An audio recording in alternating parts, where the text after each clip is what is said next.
G'day guys, and welcome to the show where I report on the latest in gaming news. If you do end up enjoying today's video, please remember to smack that like button. And today we have a bunch of gaming news, so let me know if you enjoy the longer format. But let's get to it with our first news report today, and it has to do with the PlayStation 4 and which games will be compatible with 4K. Now, an interesting list has popped up online showing off which games will be upgraded to 4K that are already out, that are currently on the PlayStation 4, that will get that 4K upgrade. And on top of that, in this list, they actually state which games will not be getting a 4K upgrade for the PlayStation 4 Pro console. Now, this is quite interesting news, and it does keep updating itself. The list keeps growing as to which games will be getting an update and which games will not be getting that update. As you can see right here, Middle-earth: Shadow of Mordor will have super sampling and anti-aliasing. Paragon, on the other hand, will have enhanced visual effects,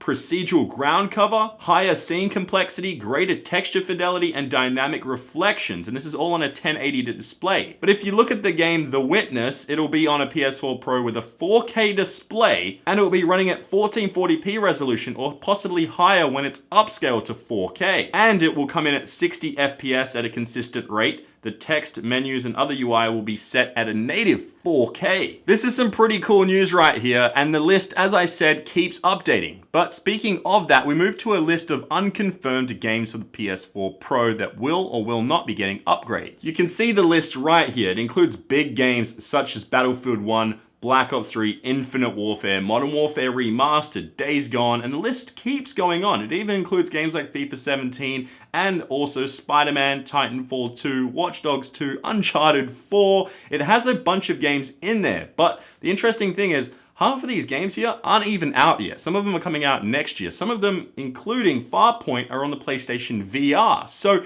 it does get very interesting to see where will these games possibly go? How will everything turn out? Because these are unconfirmed games, but we do have another list to take a look at right here. And it's games that are confirmed not to get a PS4 upgrade patch. And those are, it's a very short list. It's Destiny and The Witcher 3. It's interesting to note these two games down as many people were expecting them. And also on top of all that stuff, it's cool to look at this list and see it keep growing, because some games are getting a 4K complete boost where the menus, everything's all going to be a lot better. The game's going to just generate images a lot better overall.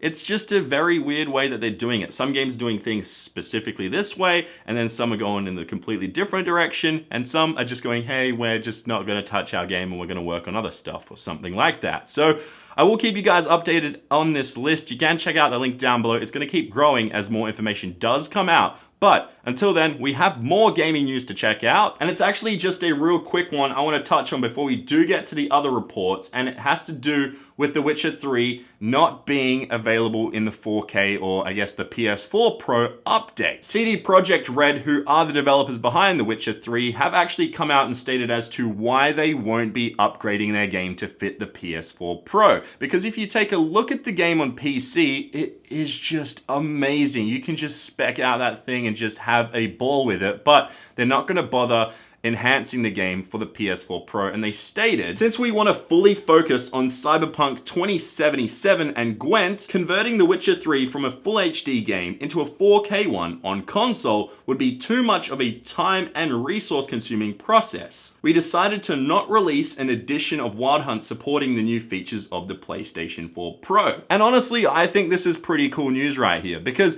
overall, you look at these game companies and they're just going, no, we're not going to do it, or yeah, we're going to do it. And those companies that say no, they're not going to do it, haven't really said as to why they're not going to do it. But we can guess pretty much the same reason as to CD Projekt Red. They want to focus on other projects in the future. So yeah, it's a very, very cool time in gaming to see where companies are going to take these things and where they're going to advance and what they're going to actually do. But I'm excited to see what they do have in store for us in the future. As I said, I will keep you guys updated on that. But now, let's move on to the next news report on today's show. And it has to do with Battlefield 1. Because if you played the Battlefield beta, you knew things weren't final. Things were officially going to change eventually. And the development team at DICE were going to fix a few things here and there. And well, the feedback from the community and the people who played it, everyone has just given their feedback and officially DICE has come out and stated what they're going to fix and what they've changed. The big thing is that horses may no longer be so unstoppable. That's just awesome news right there. I love that because I found that horses were just a little OP and it was a little too easy when you were on a horse, especially if you're on ground and you see a horse coming at you, you're like, yeah, I'm probably gonna die. They've also changed things like the vehicles, conquest, and they get really in-depth with all the changes. You guys can see some of the stuff that they are stating on screen right here. They did tweak a lot of stuff, which is really good. It may piss off some people that they got used to playing a certain way in the beta, but then officially the game comes out in a couple of weeks or so from now, and they're like, damn, I really enjoyed that thing, and now it's changed. So let me know in the comments down below your thoughts on this, and also if you want to read more about all the fixes and everything that DICE and EA had to say, it is linked in the description down below. But now we move on to the next news report on today's show, and it's actually more Battlefield 1 PC system requirements because, well, you may want to get yourself a really nice PC to play this game. You need a minimum of a GTX 660 here to run this game. Now, I'm guessing most people that do play on a PC or even a laptop have some sort of graphics card that's probably better than that if they do want to play the game. Now, let's take a look at the recommended specs for Battlefield 1. And as you can see on screen right here, you probably want to get yourself a GTX 1060. Yes, that is right, a GTX 1060. Also, on top of that, as you could see right there, you will need 50 gigs minimum of download space on your hard drive for the game, that is. I'm definitely excited for this, and I'm actually getting my new PC in a day or two from now. I'm not sure when it will officially ship to me. It's meant to be here on Thursday, but it could come earlier. So I'm very, very excited because it's coming just in time for all these new games on the PC, especially Battlefield 1 that's going to look amazing, especially on these 4K screens. And just to let you guys know a little secret, check out my Twitter in like a day or two when I do officially reveal my new PC because it is insane. And I'll just drop a hint right here. Dual 1080 SLI. Yeah, that's right. Yeah. If you're a PC boy, you know what I'm talking about. Or girl. Whatever. I don't know where I'm going with this, but I know that we're going to the next gaming news report on today's show, and it's got to do with Gears 4 because the launch trailer for the game has finally come out. If you saw yesterday's video, I said this was coming out. It is now officially out, and you have to go check it out. I've linked it in the description. It is awesome. I can't wait for this game. So if you do want to check out the trailer, as I said, it is linked down below. But in other news regarding Gears 4, some interesting news came out that may make some people a little upset regarding the game. This is specifically for the gamers that will get Gears 4 on the PC, because at launch, Gears of War 4 will not support HDR. This is coming from the community director from the Coalition, who are the guys behind the Gears 4 game. And as you can see right here, he states Gears 4 has HDR on Xbox One S. It does not support it on PC, just started incorporating HDR support on cards recently, and many monitors don't even have the functionality. The PC version does support 4K, ultra-wide, etc. So that's good news right there. And I know my screens don't even support HDR, even though they are all 4K. I will be playing on the PC though, but yeah, it may piss off some people. Then again, who cares? It's not the biggest feature ever. It does make games look that much better, but at the end of the day, whatever, we'll just deal with it. The game's still gonna look amazing on PC in max settings.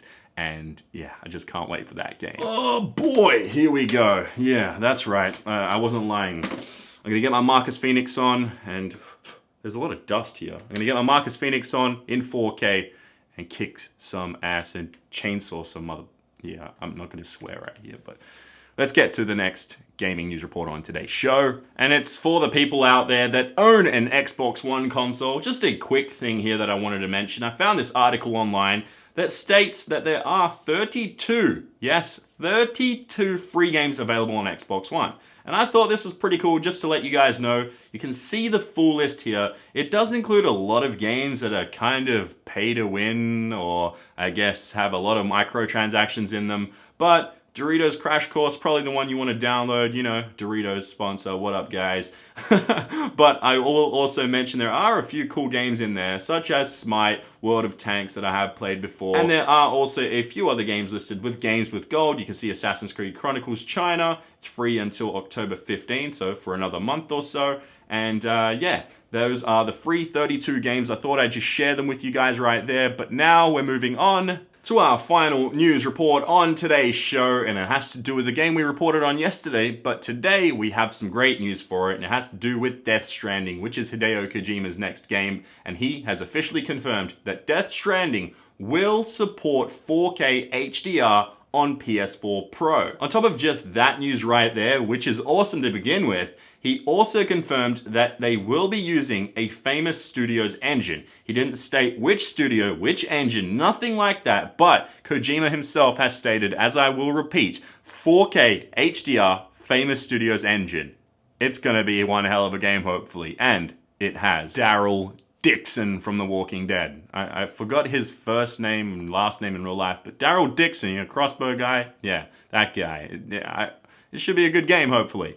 Anyway, guys, let me know if you enjoyed this longer episode of Gaming News. There was quite a lot of stuff to talk about, and I thought, hell, if it's going to be long, let's make it even longer. So let me know if you enjoyed this kind of format. I could do it every day, or I could split it into 2 videos or something. I don't know. If there is a lot of gaming news, I'll do that, definitely. But if there's not, I will not. So, yeah, kind of makes sense, logically, right? Anyway, let's get to the Gorilla Man question. Thanks, Real Man. Okay, guys, and the question is, if you could upgrade any old school game to make it 4K, beautiful, and everything good, what game would it be and why? So get creative with your answer, put it down below in the comment section, and you can end up on the next show. But if you enjoyed today's video, please remember to smack that like button, because I'm ChampChong. My accent's Australian. Here are the answers to my previous questions.